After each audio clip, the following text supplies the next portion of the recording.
అందరికీ నమస్కారం. నా పేరు హరి, ఎఫ్టీపీ న్యూస్. ఈరోజు ఏదైతే మన అడ్డుపాలెం గ్రామం, కొత్తవలస మండలంలో ఉన్న అడ్డుపాలెం గ్రామం వద్ద కస్తూరిబాయ్ గాంధీ బాలికల విద్యాలయంలో మరో అగ్ని ప్రమాదం చోటు చేసుకుంది. కనీసం 2 వారాలు కూడా అవ్వలేదు, అప్పుడే ఇంకో అగ్ని ప్రమాదం చోటు చేసుకోవడంపై పిల్లలు భయాందోళనతో బయట కూర్చొని భయపడుతూ ఏడుస్తూ ఎంతో రోదన చెందుతున్నారు. అయితే ఇదే విషయం పైన తల్లిదండ్రులు విపరీతమైన కోపం పడుతున్నారు. ఎందుకంటే జరిగి ఎన్ని రోజులు అవ్వలేదు, మొన్నే 250 బెడ్లు కాలిపోయి పైన మళ్ళీ కిందన ఏదైతే ఇంటర్ ఫస్ట్ ఇయర్ ఉందో అందులో కూడా షార్ట్ సర్క్యూట్ అయి కాలిందని అన్నారు. గతంలో జిల్లా అధికారులు ఏఈ నుంచి ఏడీ వరకు కూడా ఇక్కడికి వచ్చి ఏడి పరిశీలించారు అనేసి ఇక్కడ విద్యార్థులు తల్లిదండ్రులు తీవ్ర ఆవేదన వ్యక్తం చేస్తున్నారు.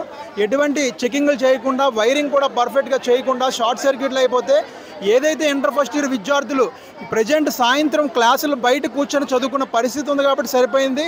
అదే కానీ రాత్రి పడుకునే సమయంలో షార్ట్ సర్క్యూట్ అయితే పిల్లల ప్రమాదంకి ఎటువంటి దోహదం లేదు. పిల్లల ప్రమాదం పడుతును, పిల్లలు కూడా చాలా తీవ్ర గాయాలయ్యే పరిస్థితి ఉంది. ఏదేమైనా సరే జిల్లా అధికారులు దిగి వచ్చి ఏదైతే ఈ వైరింగ్ ఉందో, ఏదైతే ఏ స్కూల్ ఉందో ఇమ్మీడియట్గా విచారణ జరపాలి. ఏదైతే ఇక్కడ ఉద్యోగస్తులు ఉన్నారో వాళ్ళ మీద కూడా విచారణ జరిపే పని అయితే ఎంతైనా ఉంది. ఎందుకంటే ఇది షార్ట్ సర్క్యూటా లేకపోతే ఎవరైనా చేస్తున్నారా అనే ఆరోపణలు కూడా వస్తున్నాయి. ఏది ఏమైనా సరే జిల్లా అధికారులు, స్థానిక ప్రజాప్రతినిధులు అందరూ వచ్చి పిల్లల విషయంలో శ్రద్ధ తీసుకోకపోతే ఇక్కడ ఉన్న తల్లిదండ్రులు వెంటనే మా పిల్లల్ని మా ఇళ్ళకి తీసుకెళ్ళిపోతామని చెప్పడం కూడా జరుగుతుంది. చూస్తే ఏదైతే అగ్ని ప్రమాదం ఉందో అక్కడికి వెళ్ళి చూసే ప్రయత్నం చేద్దాం రండి. మీరు చూసుకోవచ్చు ఏదైతే అగ్ని ప్రమాదం జరిగిందో సాక్షాత్తు ఏదైతే ఇక్కడ మన లోపలికి వెళ్తున్నాం ఇటు సైడ్ పిల్లలు అనేది ఇక్కడ కూర్చొని చదువుకునే పరిస్థితి అయితే ఉంది. అయితే దీంతో పాటు ఏదైతే ఇంటర్ ఫస్ట్ ఇయర్ ఆ చివరి గదిలో షార్ట్ సర్క్యూట్ అయిందని మనకు తెలుస్తుంది. ఇక ఫైర్ స్టేషన్ సిబ్బంది వెంటనే వచ్చి మంటలను అదుపు చేసి అక్కడ ఆపే ప్రయత్నం అయితే చేశారు. స్థానిక పోలీస్ స్టేషన్ నుంచి కూడా ఎస్ఐ హేమంత్ కుమార్ కూడా రావడం జరిగింది, ఇక్కడ వచ్చి సందర్శించడం జరిగింది. ఫైర్ సిబ్బంది రావడం జరిగింది, అదుపు చేయడం జరిగింది. మళ్ళీ అదే పరిస్థితి ఇక్కడ చోటు చేసుకుంది. ఏదైతే మన ఎస్హెచ్ఓ అశోక్ కుమార్ ఉన్నారో అతను అడిగే ప్రయత్నం చేద్దాం. ఇది రెండోసారి జరగడం అసలు ఎలాంటి పరిస్థితుల్లో జరుగుతుంది అంటే షార్ట్ సర్క్యూటే కారణమా, ఇది ఎవరైనా ఏదైనా చేస్తున్నారా అనేది పేరెంట్స్ అభిమానం. అది ఇనీషియల్గా మనకి ఫైర్ కాల్ వచ్చిన వెంటనే మనం ప్రజెంట్ ఫైర్ని కంట్రోల్ చేయడం జరిగింది. At the same time salvage కార్యక్రమాలు, సాల్వేజ్ అంటే మనకి కాలని వస్తువులు చాలా వరకు మనం సేవ్ చేయడం జరిగింది. బల్లలు, బుక్స్ అన్నీ వాటిని మనం సేఫ్గా తరలించడం జరుగుతుంది. ఈ ఫైర్లో పిల్లలకు కానీ స్టూడెంట్స్కి కానీ ఎవరికి ఎటువంటి ప్రమాదం కానీ. అయితే యాక్చువల్గా ముందుగా కెమికల్ ల్యాబ్ కాలిందని చెప్పడం జరుగుతుంది. తీరా చూస్తే విద్యార్థులను విచారించగా ఇది ఓన్లీ ఇది క్లాస్ రూమ్ అని చెప్పడం జరిగింది. ఇది క్లాస్ రూమా కెమికల్ ల్యాబా? ఇందులో ప్రజెంట్ బుక్స్ను, టేబుల్స్, పిల్లల తాలూకా సామాన్లు, బెడ్డింగ్ వగేరా మాత్రమే ఉన్నాయి. కెమికల్ అనేది ఏమీ లేదు ప్రస్తుతానికి చూడడానికి. వేరే రూమ్స్లో కెమికల్స్ కానీ పైన వేరే వాటిలో ఇతర వస్తువులు అనేవి స్టోర్ చేయడం జరిగింది. ఇది బహుశా స్విచ్ బోర్డ్స్ కూడా ఖాళీ ఉన్నాయి. ఇనిషియల్గా మనకి కనిపించేది ఏంటంటే షార్ట్ అనే అనుకోవాలి. వేరే కారణాలు అనేది కూడా ఉండొచ్చు, ఉండకపోవడం అనేది ఉండదు ఎక్కడ. కానీ పిల్లలు అందరూ ఆ రూమ్లోనే ఉన్నప్పుడు ఫైర్ అయింది కాబట్టి షార్ట్ అనే వాళ్ళు కూడా మనం అడిగి తెలుసుకుంటాం. అయితే చూశారు కదా, ఏదైతే ఎస్హెచ్ఓ అశోక్ కుమార్ తెలియజేయడం ఏంటంటే కన్ఫామ్గా అది షార్ట్ సర్క్యూట్ అవుతుంది అని అంటున్నారు. అయితే గతంలో ఇదే పరిస్థితి వచ్చినప్పుడు జిల్లా నుంచి ఏడీ రావడం జరిగింది, స్థానిక ఏఈ రావడం జరిగింది. మరి వాళ్ళు ఏం చెక్ చేశారో కన్ఫామ్గా జిల్లా అధికారులు ఇక్కడ చెప్పి తేలాల్సిందే. ఎందుకంటే ఇక్కడ కొన్ని వందల మంది పిల్లలు ఆధారపడి ఉన్నారు, వాళ్ళ ప్రాణాలతో చెలగడాడుతున్నారు అనేసి ఇక్కడ పిల్లల విద్యార్థులు వాపోతున్నారు. ఎట్టి పరిస్థితుల్లో ఈ విషయంలో వెంటనే స్పందించి ఒక వైరింగ్ అనేది ఇమ్మీడియట్గా క్లియర్ చేసి పిల్లల విషయంలో ఆటలాడొద్దని స్థానిక తల్లిదండ్రులు వాపోతున్నారు. ప్రమాదం చోటు ఏదైతే విద్యార్థులు ఉన్నారో వాళ్ళ తల్లిదండ్రులు అడిగే ప్రయత్నం చేద్దాం. చెప్పండి ఇక్కడ పరిస్థితి. ఇది రెండోసారి జరగడం అండి. చాలా ఇబ్బంది పడుతున్నారు పిల్లలు కూడా. మా పిల్లలు కూడా ఉన్నానని చాలా ఇబ్బందిగా ఏడుస్తున్నారు. మాకు ఏం చేయాలో అర్థం కావట్లేదు. దీనివల్ల ఏదైనా సొల్యూషన్ కావాలని మేము కోరుకుంటున్నాం. మీ పిల్లల దగ్గరికి వచ్చారు కదా, మీ పిల్లలు ఏమన్నారు, ఏం చెప్పారు? అసలు గడిగడికి ఫైర్ అవుతుంది, చాలా ఇబ్బంది ఉంది, ఎందువల్ల అవుతుందో తెలియట్లేదు. దీనికి ఏదైనా సొల్యూషన్ చూడాలని అడుగుతున్నాం. అదేవిధంగా ఇక్కడ ఉన్న పేరెంట్స్ చాలామంది ఉన్నారు. అమ్మ, మీ పిల్లలు ఉన్నారు ఇక్కడ, మీ పిల్లలు ఉన్నారు కదా, మీ పిల్లలు ఏం చెప్తున్నారు, అసలు ఏం జరిగిందంట? ఏం జరుగుతుందో తెలియదు సార్, తెలియదు. కానీ మొన్న అలాగే సడన్గా మంటలు వచ్చాయని ఫోన్ వచ్చింది. ఈ రోజు అలాగే మళ్ళీ సడన్గా మంటలు వచ్చాయని వస్తుంది. ఏం జరుగుతుందో ఏమవుతుందో మాకైతే తెలీదు. పిల్లల్ని ఇంత బాధ్యతగా చూసుకున్నప్పుడు కూడా ఇంకా వాళ్ళుగా బాగా కేర్ తీసుకుంటున్నారు. కానీ ఎందువల్ల ఎవరేం చేస్తున్నారో అని పై వాళ్ళకి తెలియాలి.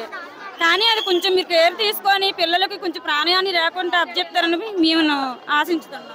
అయితే ఇక్కడ ఏదైతే తల్లిదండ్రులు ఉన్నారో వాళ్ళ బాధ ఏంటంటే పిల్లలు ప్రతిసారి ఇలా ఫైర్ అవ్వడం వల్ల భయాందోళన చెందుతున్నారు. వాళ్ళని మేము ఇంటికి తీసుకెళ్ళిపోతాం, మాకు ఇలాంటి దగ్గర ఉండాలని ఎట్టి పరిస్థితుల్లో లేదు. ఎందుకంటే వాళ్ళకి భద్రత లేని దగ్గర మేము భద్రత ఉంటుందని ఇక్కడ జాయిన్ చేస్తాం, కానీ అలాంటి భద్రతే లేని దగ్గర మేము ఎలా జాయిన్ చేస్తాం? ఏదైతే ఏఈకి సంబంధించిన కరెంట్ అధికారి ఏదైతే కరెంటుకి సంబంధించిన ఏఈ అవనియండి, ఏడీ అవనియండి, ఎట్టి పరిస్థితుల్లో ఈ యొక్క కరెంటు విషయంలో వెంటనే స్పందించి దీని మీద పూర్తి బాధ్యతలు తీసుకోకపోతే రానున్న రోజుల్లో ఇంకా పెద్ద అగ్ని ప్రమాదాలు జరిగే అవకాశం ఉందని అంటున్నారు. తెలుగు యువత ఉపాధ్యక్షులు లంకశ్రీని ఉన్నారు. అతను వెంటనే 3 విద్యార్థుల్ని కూడా వెంటనే అంబులెన్స్ ద్వారా ఆయన కారు ద్వారా సొంత కారు ద్వారా తీసుకెళ్లి హాస్పిటల్లో జాయిన్ చేయడం జరిగింది. ఏంటి మా పాప ఇక్కడ 7th క్లాస్ చదువుతుంది సార్. ఇక్కడ ఇప్పుడే మాకు ఫోన్ వచ్చింది, ఏం జరిగిందని తెలియట్లేదు, చాలా భయంగా ఉన్నారు. పిల్లలతో మాట్లాడడం కూడా అవటం లేదు. సమయానికి ప్రిన్సిపల్ గారు కూడా లేరు. మొన్నే ఒక 10 రోజుల క్రితం జరిగింది, ఆ రోజు చాలా పెద్ద అగ్నిప్రమాదం జరిగింది. అమ్మాయి అనుకున్నాం, కానీ మళ్ళీ ఇదే తక్కువ కాల వ్యవధిలో మళ్ళీ జరిగింది. ఇది నిజంగా మా తల్లిదండ్రులకి చాలా బాధపడే అవకాశం, భయపడుతూ ఉన్నాము. దీనిపై ఫుల్ సెక్యూరిటీ లేదు ఇక్కడ. ఒక విధంగా చెప్పాలంటే మొన్నే జరిగింది, మళ్ళీ ఏం జరుగుతుందని మీ తల్లిదండ్రులుగా మేము అందరం చాలా భయపడుతూ భయభ్రాంతాలతో గురై ఉన్నాము.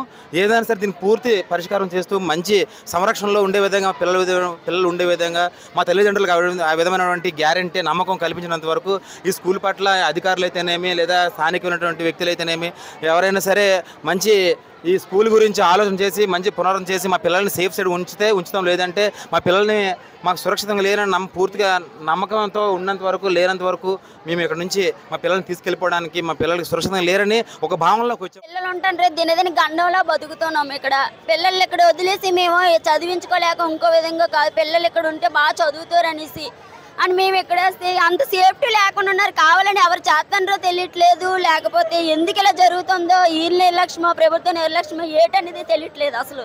అయితే చూశారు కదా, ఏదైతే ఇక్కడ పేరెంట్స్ ఇంకా చాలామంది ఉన్నారు, అడిగే ప్రయత్నం చేద్దాం. ఇప్పుడు మనకి సిఐటియుకి సంబంధించిన మన గాడి అప్పారావు గారు ఉన్నారు, అతను అడిగే ప్రయత్నం చేద్దాం. అప్పారావు గారు, యాక్చువల్గా మీరు గతంలో కూడా ఇక్కడ వచ్చి ఉన్నారు, అన్నీ చూశారు, మళ్ళీ ఇది రిపీట్ అయ్యింది, అసలు ఏం జరుగుతుంది అంటారు ఇక్కడ? అంటే నేను కొత్త వలస నుండి ఇంటికి వెళ్తూ ఈ క్రమంలో ఇక్కడ జనాలు అంటే పిల్లలందరూ బయటకు వచ్చారు. బయటకు వస్తే మేమేది లేదు డ్రిల్ చేయడానికి దేనికి వచ్చారు అనుకున్నాం. ఇంకా తాగి అక్కడ పేరెంట్స్ కొంతమంది ఉన్నారు, అప్పటికే వచ్చి ఉన్నారు. ఆ పేరెంట్స్ని అడిగితే అధికారులు అప్పారు గారు ఇలా షార్ట్ జరిగింది, అందుకే మళ్ళీ వీళ్ళందరూ వచ్చిన అనుమతికి నేను కూడా లోనికి వెళ్ళి చూశాను. చూసి పోతాడికి పొగలు కమ్మేసి పొగలుగా వస్తుంది. కానీ దీనికి ప్రధానమైన కారణం అంటే ఎందుకంటే ఒక 10 రోజులు 15 రోజులు అవుతుంది షార్ట్ అయ్యి. అది ముగియక ముందే ఈరోజు మళ్ళీ షార్ట్ అయిందంటే ఇక్కడ ఉన్న స్టాఫ్ కానీ ప్రిన్సిపల్ కానీ వాళ్ళ అసమర్థతో లేకపోతే కానీ వాళ్ళు సరిగా దృష్టి పెట్టకపోవడం అనేది మాకు అర్థమా నిర్లక్ష్యమని అనుకుంటాం ఒక విధంగా. ఎందుకంటే షార్ట్ ఒకసారి జరిగి అంత పెద్ద షార్ట్ జరిగిన వల్ల అన్ని పరుపులు కాలిపోవడం వల్ల మరి వాళ్ళు ఖచ్చితంగా వైరింగ్ చూపెట్టాలి, మొత్తం అన్ని రూములు చూపెట్టాలి. కానీ మళ్ళీ ఇప్పుడు షార్ట్ జరిగిందంటే వాళ్ళ నిర్లక్ష్యం అని మేము చెప్తాను సిఐటిగా. ఎందుకంటే ఈరోజు తల్లిదండ్రులు కొంతమంది డబ్బులు ఇచ్చి చదివించుకోలేక ఇలాంటి ప్రభుత్వం పాఠశాలలో ఇక్కడ మెరుగైన విద్య అందుతుందని ఒక ఉద్దేశం మీద కస్తూర్బాయి పాఠశాలలోని ఈరోజు తల్లిదండ్రులు. మీరే క్లాస్ మీరే పాప ఇంటర్ ఫస్ట్ ఇయర్ అండి పాప. కిందసారి గత బుధవారం 15 కట్ట మంగళవారం రాత్రి 3 గంటలకు ఇలా ఫైర్ జరిగింది. బుధవారం అందరమే వచ్చాము. Inter first year second year వాళ్ళు మొత్తం లగేజ్ ఒంటి మీద ఉన్న బట్టలు తప్ప ఏమీ మిగలలేదు. బుక్స్ ఇంటి దగ్గర నుంచి తెచ్చుకున్న పెట్లు బట్టలు అన్నీ కొత్త బట్టలు తెచ్చుకున్నారు. అవి అయిపోయింది. ఏదో మళ్ళీ ఇంటికి తీసుకెళ్ళాము, మళ్ళీ అన్నీ కొనుక్కొని మళ్ళీ అప్పులు చేసుకొని చెందుకొని తీసుకొని వచ్చాము. ఇదిగో ఒక 10 నిమిషాలు పావు గంట క్రితం మళ్ళీ ఇలా జరిగిందని ఫోను. ఇప్పుడు చూశారు కదా, ఇప్పుడు ఏదైతే పేరెంట్స్తో మనం పేరెంట్స్తో మాట్లాడడం జరిగింది, వాళ్ళు గతంలో కూడా వాళ్ళ బట్టలు కానీ పుస్తకాలు కానీ ఏమీ మిగలకుండా కాలిపోయాయని మేము ఇంటికి తీసుకెళ్ళి మళ్ళీ కొత్తగా అన్నీ చేసి తీసుకొచ్చాం. ఇంతలోనే ఇలాంటి బాధాకరమైన విషయం వినడం వల్ల మాకు భయాందోళన చెందుతున్నాం అంటున్నారు. పిల్లల్ని వెంటనే ఇక్కడి నుంచి తీసుకెళ్ళిపోతాం, భద్రత లేని చోట మా పిల్లల్ని ఉంచలేమని పిల్లల తల్లిదండ్రులు కడాఖండిగా చెప్తున్నారు. షార్ట్ సర్క్యూట్ రెండోసారి అవడంపై ఇది అధికారుల నిర్లక్ష్యమైన తేటతెల్లం అవుతుంది. ఎందుకంటే విజయనగరం జిల్లా నుంచి ఏడీ నుంచి ఏఈ వరకు వచ్చి ఇక్కడ ఏం పరిశీలించారు అనేసి తల్లిదండ్రులు అడుగుతున్నారు. పరిశీలిస్తే ఇలాంటి షార్ట్ సర్క్యూట్ మళ్ళీ ఎందుకు రిపీట్ అవుతుందని, ఇక్కడ నాణ్యత లోపమా, బిల్డింగ్లో నాణ్యత లోపమా, వైరింగ్ లోపమా, ఒక ప్రభుత్వకు సంబంధించిన ఒక పాఠశాల నాణ్యత లోపమా, లేకపోతే వైరింగ్ లోపమా అని ఇక్కడ విద్యార్థుల తల్లిదండ్రులు వాపోతున్నారు. వెంటనే స్పందించి ప్రభుత్వ అధికారులు అవనియండి, ప్రజాప్రతినిధులు అవనియండి, వెంటనే వచ్చి ఈ యొక్క సమస్యను పరిష్కారం చేయాలని ప్రజలు వాపోతున్నారు. చూస్తూనే ఉండండి FTP news. Thank you very much.